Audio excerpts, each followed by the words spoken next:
It is International Women's Day on 8th of March, next Friday. And pretty much I thought that why not have an episode dedicated to that. Not that I believe that, there should be a particular day for such topics because every day can be a Women's Day. But just like we are alive and we still celebrate a birthday, it is all good to have one particular day so that all efforts related to that particular topic can come together.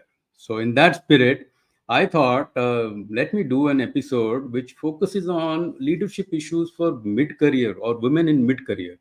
That is a topic I actually haven't touched in the last 95 episodes, apart from two episodes where we did speak about diversity, inclusion, and related topics. Two episodes were there specifically.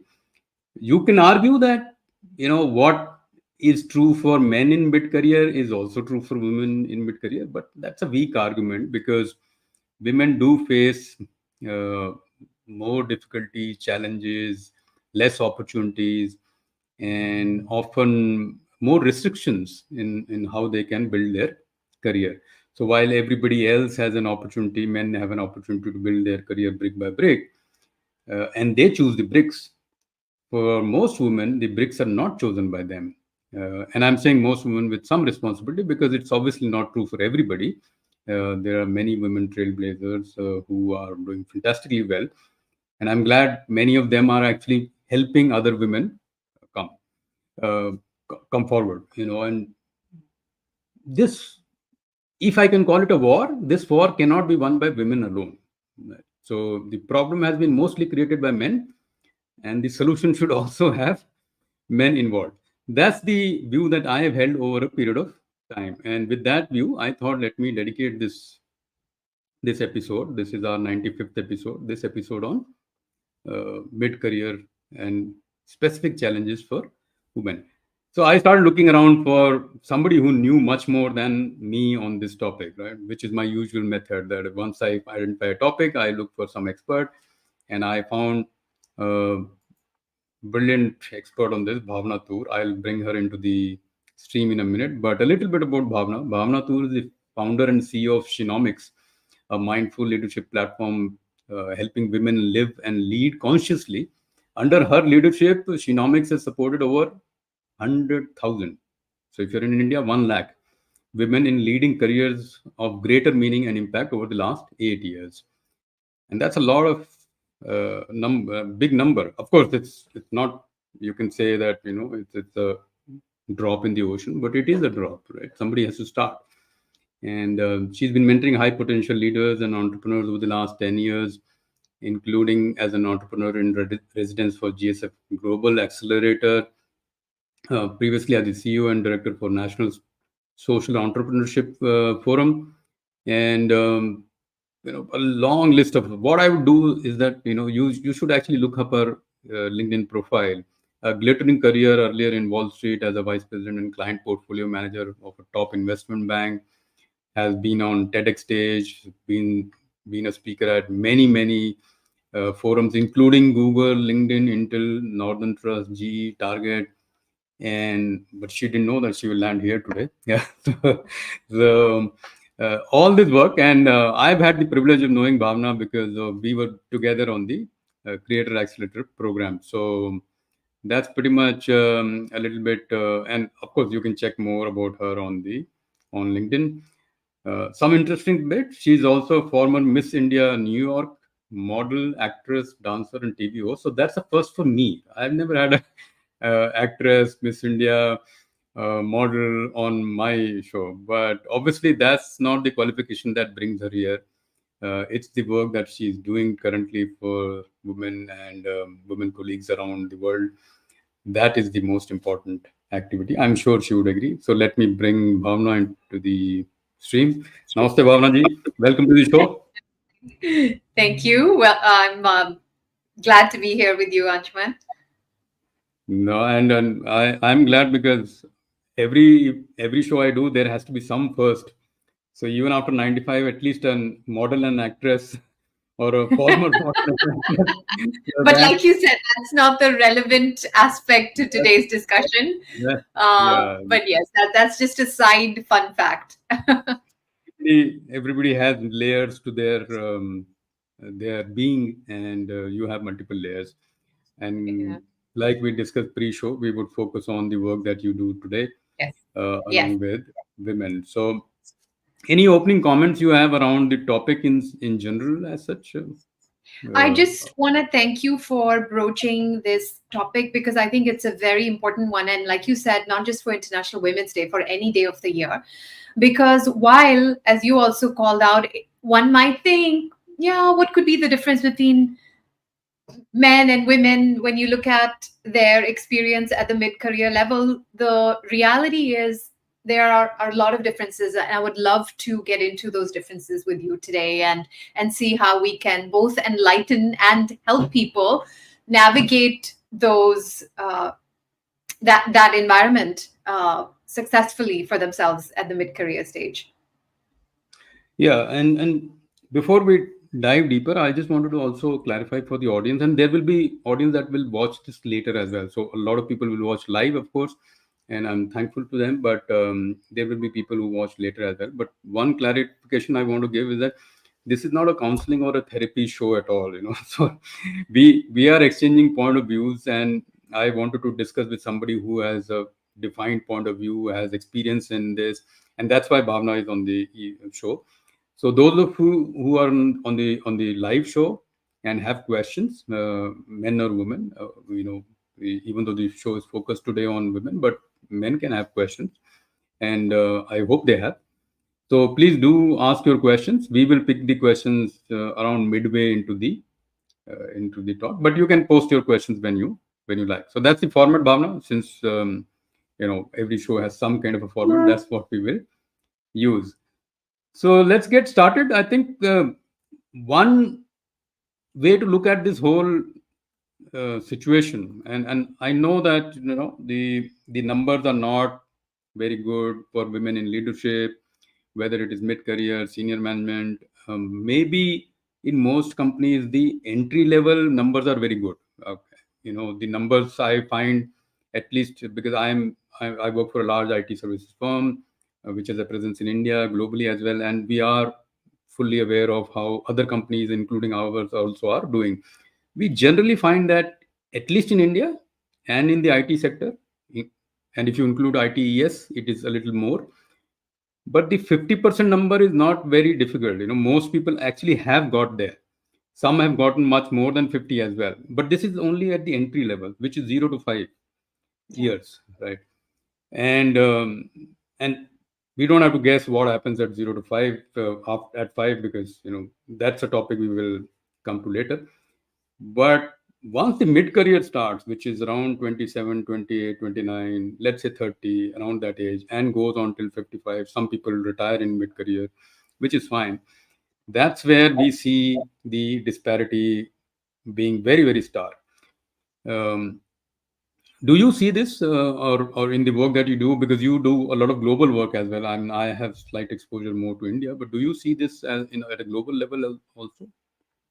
Absolutely, absolutely. I think what you shared is very true. At the entry level, you do see more equality in numbers between among men and women, but as you proceed to the mid-career level, now you're down to, let's say, only for most organizations, and this is true globally. I've seen this is true in India as well as in other geographies as well. Now you're down to close to, let's say, 30% women at the mid career level. And that pipeline just keeps thinning as you go up and up. So at a senior level, we're looking at, let's say, roughly 15%. And at the most executive level, at the C-suite level, you're now down to 5%, 10% at best. So to your point, Anshuman, that is why we really need to look at this more closely, because if we want to see more women at the top and we want to make a day like International Women's Day obsolete, because we have that kind of parity in leadership and in career success at all levels, we really need to more deeply understand what's happening at the mid career level, or what exactly is going off from early career to mid career, so that because of which the pipeline is thinning as much as it is. Yeah, I think that's a fair point because and I'm a quality professional throughout my career. So even though I do this more as a hobby, my day job or my vocation profession is quality professional. And in one of the principles in quality is that you have a problem, you find the root cause, and then you go for solution. You don't jump at solutions. So I'm Correct. glad you addressed the and I'm using problem with a sense of responsibility. I don't mean that it is a problem, but it's an easy word to relate to and hopefully not offensive to many people. But my intention is not to offend. Yeah. But extending the same question a little bit more, and maybe in a little provocative way, Bhavna, that one could have a view, and I've met actually men who have this view. So and I was surprised, but I should mention that point of view that women who are in mid career, let's say 10 years experience, so they are around 30, 32, 33 age, around approximately that age. They've been working in corporate life for now 10 years. They've had the same or more support from their organization, industry, and association, and everything.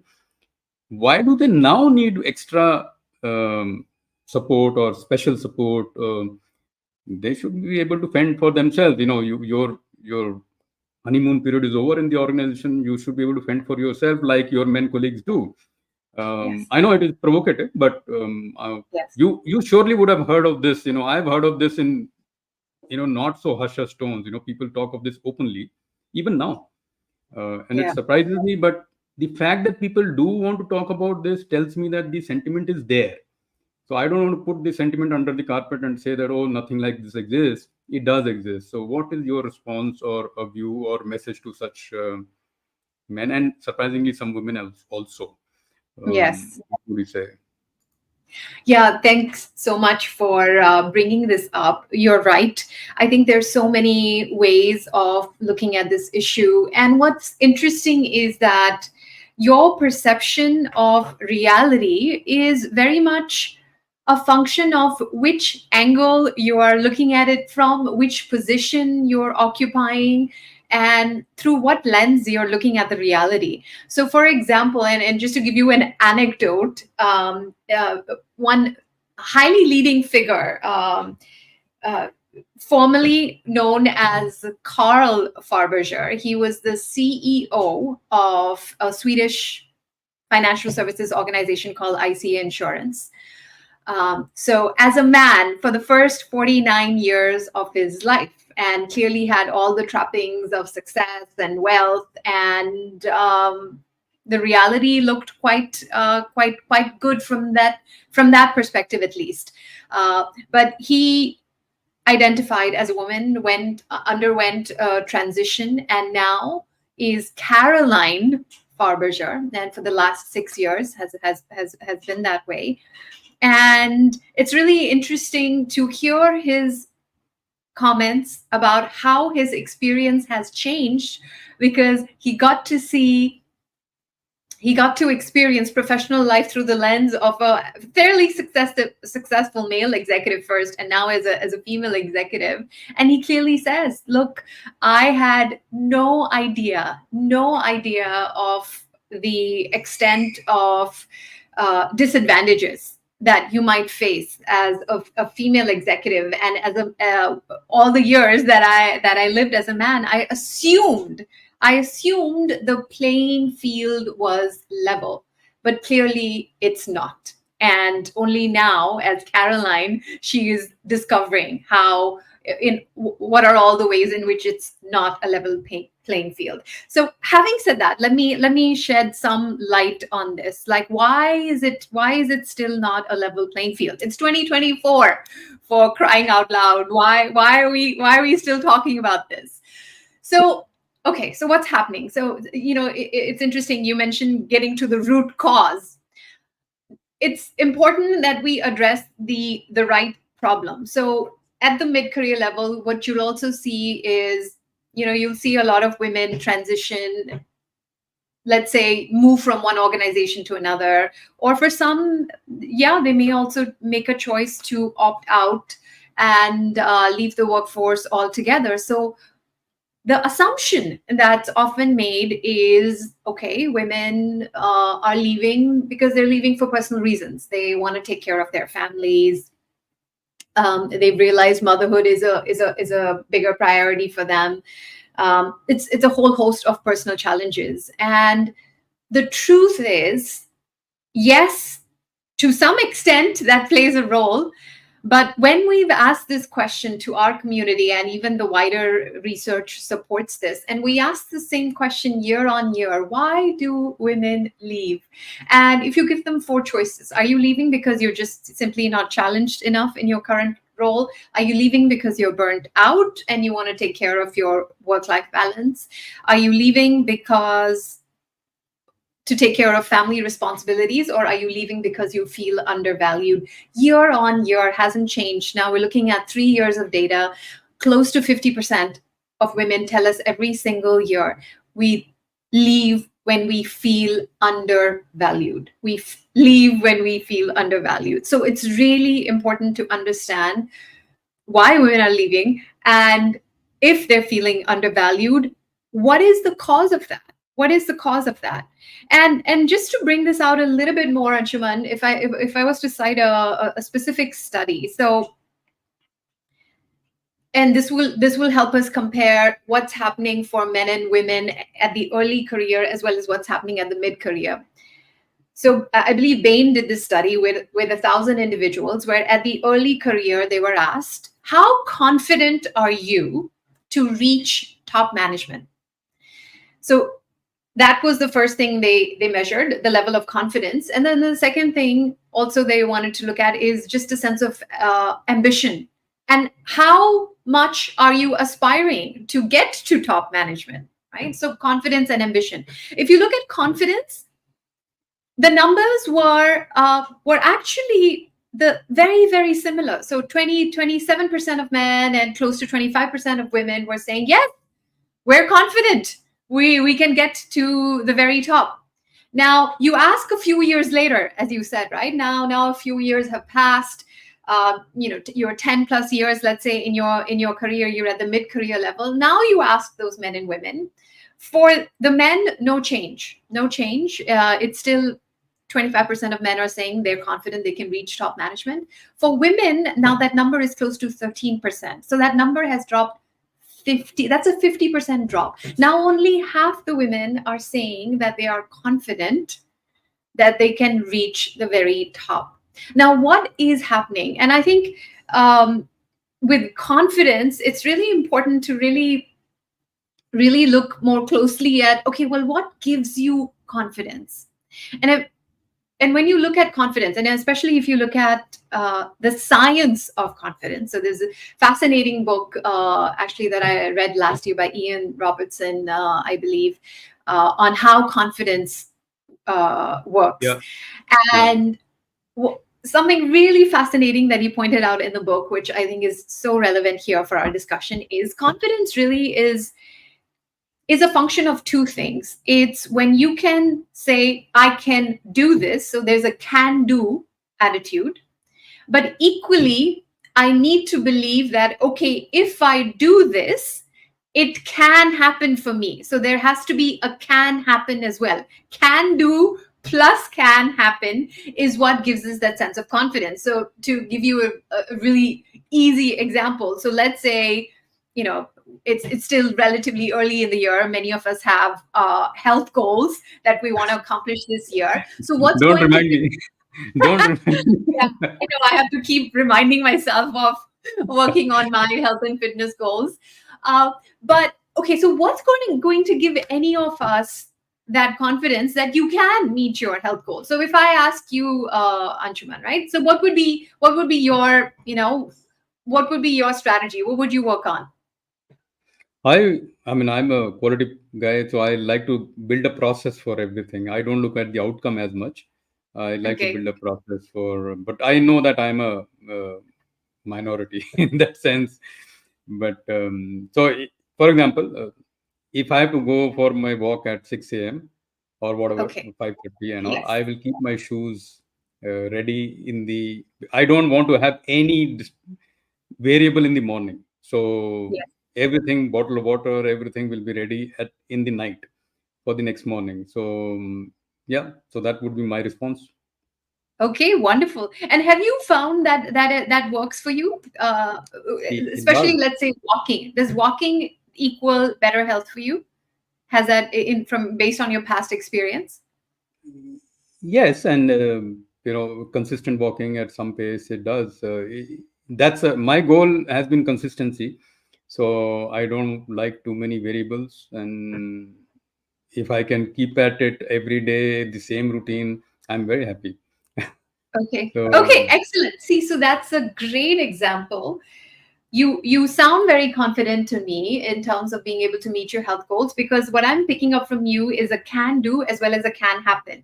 What you're saying is, yes, I can do what it takes to take charge of my health. I can wake up at 6 a.m. because I have this process. I'm going to put my shoes right there and my clothes right there, and I'm ready to go at 6 a.m. for my walk. So there's a can do. But equally, because of your past experience and various other things, you're also confident that, yes, if I do this, if I walk every morning, day after day after day after day, eventually I am going to see an uptick in the health metrics that I'm measuring. So it can happen. It happen. can Yeah. happen for me. So both. And if either of those are missing, either, like, let's say if can do was missing, and if you said, or if any of us said, yeah, there's no way I can wake up in the morning to work out. Just I can't do that. Like, I mean, that's crazy to wake up at the crack of dawn and work out. So either the can do is missing, that's going to shatter your confidence, or maybe you say, gosh, I've tried this so many times. I've done the walking, the yoga, the Zumba, I've tried 100 different diets and nothing has made a difference. So yeah, sure, I can do, but I don't think it's going to happen for me, because my past Yeah. experience is telling me it's not going to happen. So if the can happen is missing, equally that's going to shatter my confidence to go after my goals. Now, bringing this back to women and confidence, we often assume that if women aren't getting ahead, it's the can do piece. They don't think they can do it.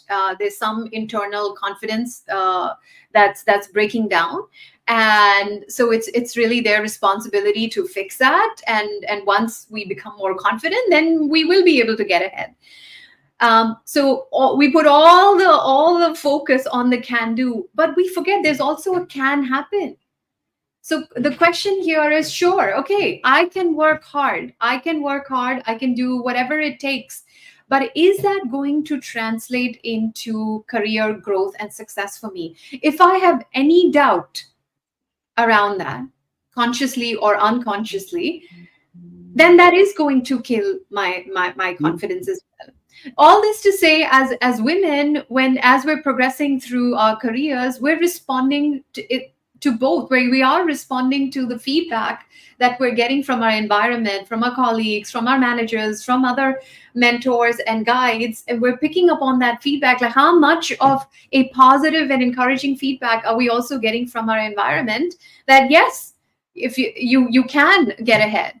Because what I hear from a lot of women, and especially with this survey that where we ask women, what causes you to leave, a lot of women anonymously, and we keep it anonymous so they feel comfortable enough sharing, will say, what often happens is, we're told we're doing a great job, and but when it finally comes down to, let's say, when the appraisal happens, then we're told, no, you're just about meeting expectations. So you're not getting the right feedback, you're not getting clear feedback, you're not getting actionable feedback. And that's just one thing, Anshuman. With what's really causing that breakdown in confidence, it's what we call death by a thousand cuts.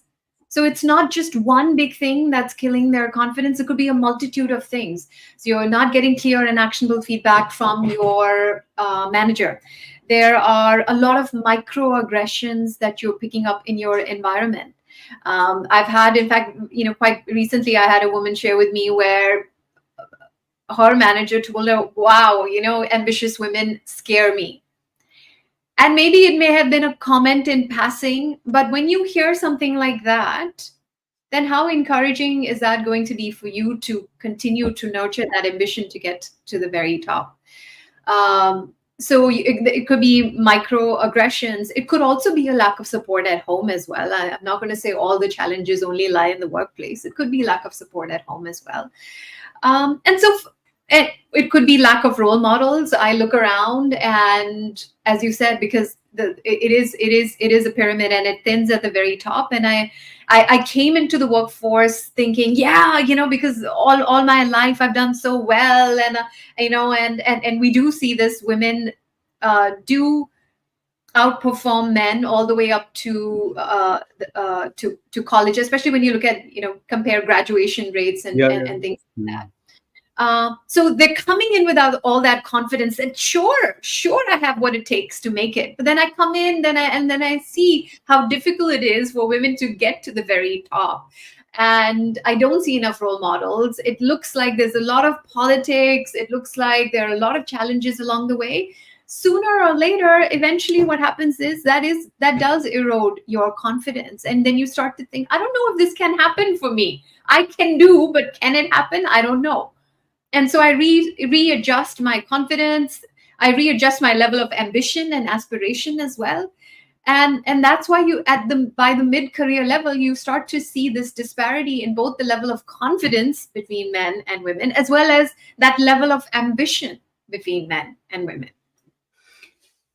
So I think you of course you did answer the question, but you pose more questions also, because these are the questions staring at the face of corporate world. And I've been in meeting rooms where some years ago we had to shut down our team, and which is very common in global firms. And I heard a comment, and I'm still ashamed that I didn't do much about it. But the comment was that, oh, we can let her go. She's the second income anyway. And I let it go, and because I was, I just didn't realize the impact it had on the few women in the room who were already under, like, the 500th cut was already there, and on way to 1,000 cuts. But and then later somebody told me, from among the women only, that why did you let it pass? You are quite alert on these things. And I had let it pass.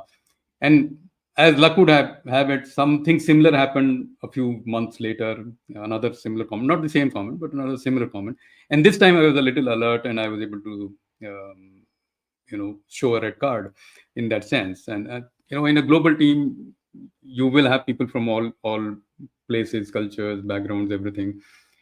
But that brings me to the question, Bhavna, which, of course, the last few minutes you shared what women can do in terms of building confidence and believing that it can happen.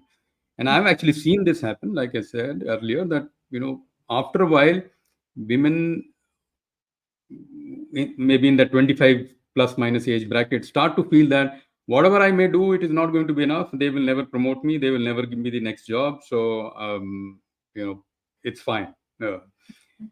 Which is an attitude that doesn't help the women colleagues at all. But that part we have kind of discussed a little bit. The next one is that what can men do? And in your work and research, and you run Genomics, which actually works with organizations as well. So, what do you think men can do in these situations? And I'm of course generalizing, but Yeah. I'm sure there are better men managers, but there are many worse ones. So, what can men do? Great question. And thank you so much for asking this, because you're absolutely right. If we are going to bring about a shift in the dynamics for both men and women in organizations and create a more gender equitable workplace, we all have a role to play there, and we definitely need allies. We need to be allies to one another. So there are two things I'll say that men can definitely do, and that is amplify and advocate. Amplify and advocate. And let me break this down and say a little bit more about what I mean there. So first, amplify. I think everyone, anyone, and again, irrespective of gender or background, we can amplify the voices of others in the room, especially the quieter ones, for a variety of reasons. And of course, social conditioning plays a huge role here. As women, perhaps there are many times we may hold back from sharing our opinion or our idea because there is a little bit of that fear of judgment, that I don't want to say the wrong thing and then be evaluated negatively for that, judged harshly for that. So we may not always speak up. So if you see that's happening, to be proactive and include those quieter voices into the conversation. I remember there was a manager of mine that would do that for me and did that for me early in my career. He was such a fantastic guide for me, because in any meeting where he knew I could add value, but he would see that I would just be uh, holding back and I would be sitting quietly, he would always turn to me and say, Bhavna, what do you think? Tell me, what do you think of this idea? Tell me, how do you suggest we proceed further with this? And the more he did that, oh, it was such a subtle but such a powerful way for me to build up my confidence, to share more, to speak more, to assert myself more, especially in situations where there were other senior leaders in the room as well. So I think amplifying the voices of your female colleagues is one, just such an easy thing that anyone can do. So that's one, amplify. And the second is advocate, that you advocate for the high potential women that you see around you, who again, for a variety of reasons, maybe they're not raising their hands and saying I want this or I can do this, but you see that potential in them. Then behind closed doors, where your words really matter, advocate for them. Say that, yeah, I think Bhavna is the perfect person to lead this opportunity. I have visibility into her work. She's doing a fantastic job, and I think we should give her a chance. We need those advocates who are willing to speak on our behalf behind closed doors when we are not there. So I think amplify and advocate are just two easy places to begin, really stepping up as allies. And the little experience that I have, and you know, I've realized that it goes a long way, because uh, when somebody is really struggling and they don't know that they are struggling, a small pat on the back is also more than enough to let them say, Yeah. okay, fine, another kilometer I'll walk. And then by the time somebody else comes up and says, okay, you're doing a good job, these are small things. And like, I don't want to make this a men versus women one, but there are some traits which are a little bit more generalized in men, and some others is a little bit more generalized in women. And like, men can go for a smoke and settle an issue. And not that I smoke, but I know a lot of people who can do that. And that's not very easy for women. Yeah, not that women can't smoke or shouldn't smoke, not here to judge that, but Yeah. that's not easy. Even if they do, they would like to, most women I know who smoke like to smoke in solitude, no, don't like to smoke with people. So these are very, very complex issues. And something that I was reminded, Bhavna, when you said amplify and the advocate part, some years ago in my team, and I obviously can't name much, but the incident I will simplify. There was a sexual harassment situation, and HR and I we got involved. The lady complained, but she was not willing to make a formal complaint. So, but the issue kept escalating, and the harassment was, um, continuous. You can say persistent. Eventually, I said nothing doing. We have to find out who the person is. The person is definitely in the office, so it is our responsibility. Both are our employees. I can't let this go. One HR representative told me that if the lady is not complaining, why should we bother? I said, but we know. The response was that, but only we know. And my response was that that is enough. Uh, why do we put up these posters on, March 8th and International Women's Day when we can't chase this one down? It took me 1 year. We chased them down, and I got the person to leave not only the company but India. So because of police action. So and this is quite some years ago, but I know that even though this was confidential, many women in that company know about this incident, and uh, the confidence in the management team was significant after that, because we Mm, chased the person down, even though there was no complaint, right. and there was no police official formal complaint. There was no, and actually in India, you can actually file a posh or a complaint even if the victim is not complaining. So technically, also we were right in following that. The reason I'm sharing this is because not because I was involved. It could be anybody else. I'm not important in this, but the reason is that these are things that men can do. Mm-hmm. uh, they don't have to do some over the top support and only the speeches on March 8th and all. This one Yes. action, and it will take some effort because it took me almost a year. It took me many months to find the person, institute an inquiry, follow the process, and get him out. All that, it takes Yeah. effort. It won't be easy. So please, men in the call or who will listen to this later on, do your bit. It is tough, because in most cases of this nature, women will not talk about it or will not want to talk about it. But that doesn't mean the incident didn't happen, or that doesn't mean that as an organization you can't do anything about it. It is, we are to blame if we let it pass. So sorry for that digression, but I thought the example was relevant, so I shared. Oh, But sure.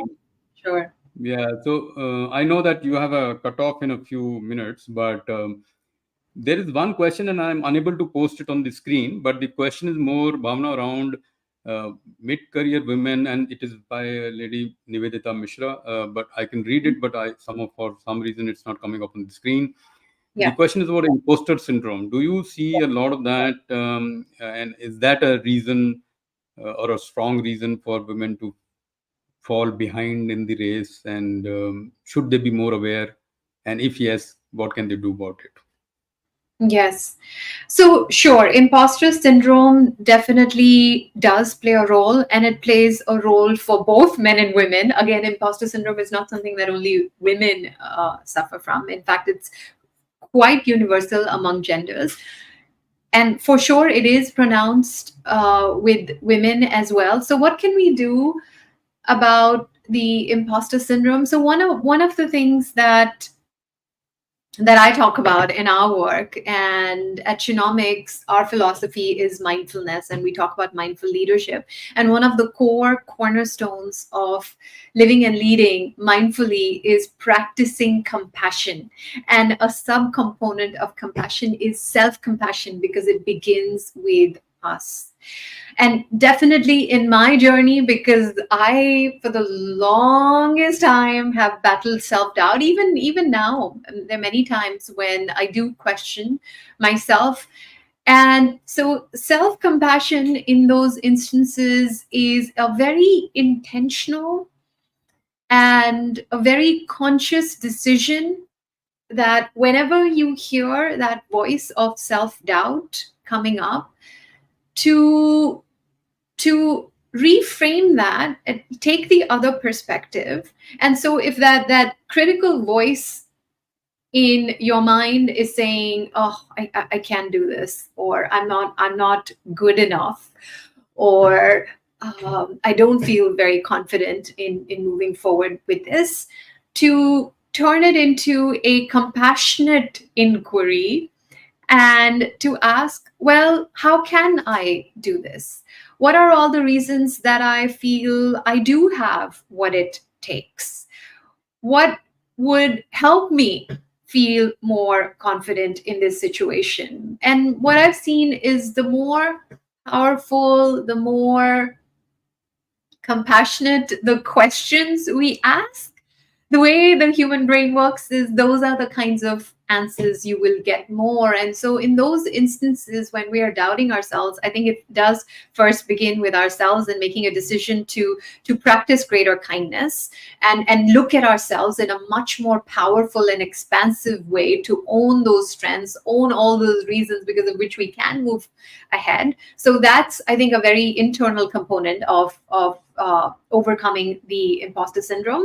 The second, I think, which is also equally powerful, is to really surround yourself with the people who believe in you, and to take feedback from them, to surround yourself with the right kind of mentors, confidants who see a lot of potential in you, and to really take that feedback from them, because they if you were to ask them, they will tell you all the reasons why you can move ahead. So to give equal weight to people who are looking at you powerfully, and really listen to those reasons as well, because that's what we call external self-awareness. So there's internal self-awareness. I can shift the way I look at myself, but also I want to leverage that external self-awareness, the how the world is perceiving me, and remind myself of that to also build my confidence and move forward. Really well said, I think, Bhavna. And then one reminder to Nivedita and everybody else on the call as well: imposter syndrome is nothing unique for women. Men go through. I still, I'm 51. I'm fairly senior in my organization. I still have my imposter syndrome days, and sometimes weeks. And in spite of having helped many people get out of it, I also face it. It's a little easier for me because I can recognize the symptoms. I can understand, and but that doesn't stop the syndrome to from returning. It can come any day, including starting. So I've recently started to run again. I used to run earlier, and it took me 1 year to overcome that issue, that I can't do this again, because and I have actually done full marathons earlier, so why can't I do it again? It's the same body, maybe a little older, that's all, but not significantly older. Right. So it happens to men as well, and the same therapy may apply to. In this one case, I think we are similar or equals. Yes. Okay, Bhavna, we are coming to the end of the scheduled time, but I Yes. didn't want to let you go unless we touch one topic. So we touched what women can do, we touched what men can do, what can organizations do that can help this situation. And all of us know that this is not going to change tomorrow, but if we keep at it, it will change in some weeks, months, and years, maybe. Certainly in our lifetime, we would like to see a far more equal situation at work. And at work, I have been, since I, for the last few years, I've had large teams and even global teams. I've made conscious efforts to make sure that, there has to be some effort to be done. You can't always be thinking that, okay, if she's good enough, she will climb up. You have to create that staircase as well for them to Yes. climb, right? So Yes. my job sometimes as a leader is to give that equal opportunity, create that staircase. And if then none of the women colleagues are climbing up that staircase, that's another problem. Then I have to work on capability, and maybe hire better. Maybe I didn't hire the best talent. But since you also work with organizations, What do you see they can do, and how do you work with organizations? Suppose in somebody in the audience, and people watching this later wants to contact you for some support of, not individual support, but something that they can do as an organization. How would they go about it, or what would you do? Great question, Ajman. And you're right. I think if we're going to change this situation, there's a role that we all have to play. There's like you said, there are things women can do, there are things men can do, but absolutely, absolutely, for sure, there are things the organization can do as well. In fact, because earlier I was talking about the ambition disparity that we start to see by the mid career level between men and women. Studies also show when companies actually take concerted effort to create a more diverse and an inclusive organization and proactively work on helping women nurture that ambition gap disappears. It disappears. Even at the Hmm. mid career level, the ambition gap starts to disappear. So, yes, companies can do a lot. And I think it's a combination of both bottom up strategies as well as top down. Top down, I think, is very, very important. I think leaders do set the tone for the organization. They do set the cultural values for everybody else to emulate, to look up to embody. So for sure, I think we need role models. We need leaders that are really living and breathing in that truly inclusive manner, as you said.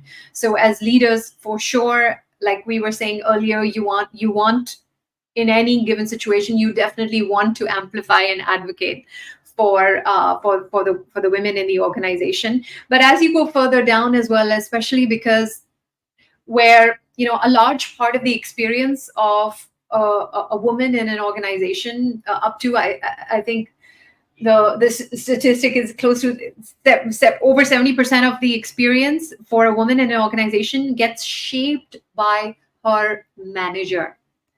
So the manager can play a huge, huge, huge role in ensuring that women and everybody else in the team really feels included. And there, I think a few things really really make a difference. For sure, for sure, giving clear and actionable feedback, because studies show there's a tendency, and in many cases it is an implicit bias, where men are given more actionable feedback for moving ahead, whereas women are given much softer feedback. They're told to work on their level of confidence, or something, let's say, fairly vague like that, but not exactly, okay, here is step one, step two, step three that you can do if you really want to get to that next level. So giving clear and actionable feedback, really, I think, also, just not just managers but overall, I think when both men and women perceive that the performance and evaluation criteria is 100% fair, 100% fair, that goes a long way in building that confidence in everyone, that we are going to be treated fairly, and that's very nurturing for your confidence and for your ambition as well.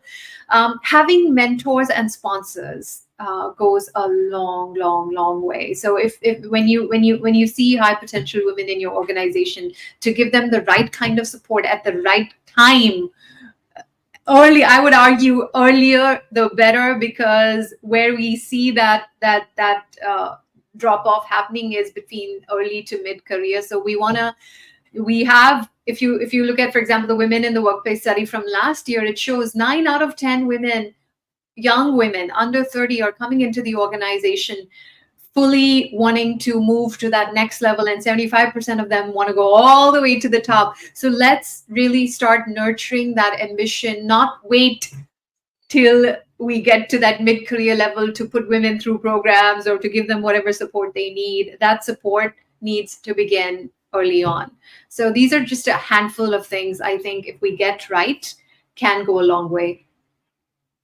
Really well said. And I think, It's more about environment and culture, in that sense that if you continue to provide that environment and culture. And I often feel that if there is a little bit of a criteria around that, when you are appointing a manager, appoint a manager who certainly has a more open and fair mindset as well. And I, Correct. of course, run teams where I have the opportunity to appoint managers. So I mean, I run teams of teams. So I have, for the last few years, I've been very conscious that the manager is not just to get the work done; it's also to set the environment and culture and take the company also forward. So who will be the right person to do that? I can take 5% less performance, but I can't take 10% less or 50% less attitude, or the aptitude or the environment or the dent on the culture, because the dent on the culture will take 10 years to repair. 5% performance I can pick up next year, or next quarter, but the culture dent I can't pick up at all. So with that, Bhavna, I know that I took a little bit more time than I promised you, but look, this is an important topic, and those who might be watching live and will see this later may notice that this is a serious and intense conversation, because it deserves that intense, treatment. You can't just wish this away. And I wanted to bring that flavor, and that's one of the reasons why I wanted somebody who works with in this field to be here. So it took some time to get you on the show, but thank you very much. We made it happen. And Yes, we did. hopefully people would be able to carry some message back. And I don't mean only the women, because it's, as I said earlier, and Bhavna also added, that it's not something that can be overcome by just women taking some action. It will have to be the men as well. So do your bit. And with that, I would quickly close this session. But there is a small tradition, Bhavna, that I close most of my sessions with the announcement of the next session.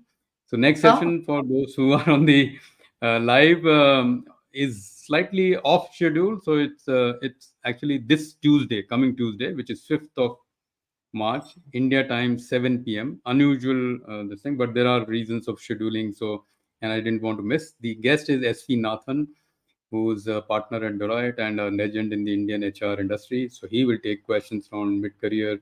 So those who know Nathan sir, make time. Tuesday, 7 p.m. We'll be there. With that, Bhavna, I'll let you go. You take care of your red eye bit, and we will do another episode maybe in some months' time and see for what progress sure, we for have made. sure. Okay. Thank you so much for inviting me, Anshuman, to talk about something that is highly relevant, continues to be something that deserves our attention, and there's still a lot of work Right. to do. So I'm so glad you're Right. giving attention to the career and leadership aspects for women as well. And yes, and to anyone who is listening to this or watching this later, if you would like to join the Shinomics community, please feel free to go to shinomics.com slash newsletter, and you can get weekly updates from us on the work that we're doing, and would definitely welcome any and all of you to really join our movement to help everyone, but of course focusing on women and helping them lead and live more consciously. I So certainly thank you. will. I certainly will. And with that, thank you, everyone. Thank you. Thank you, Bhavna. Bye bye.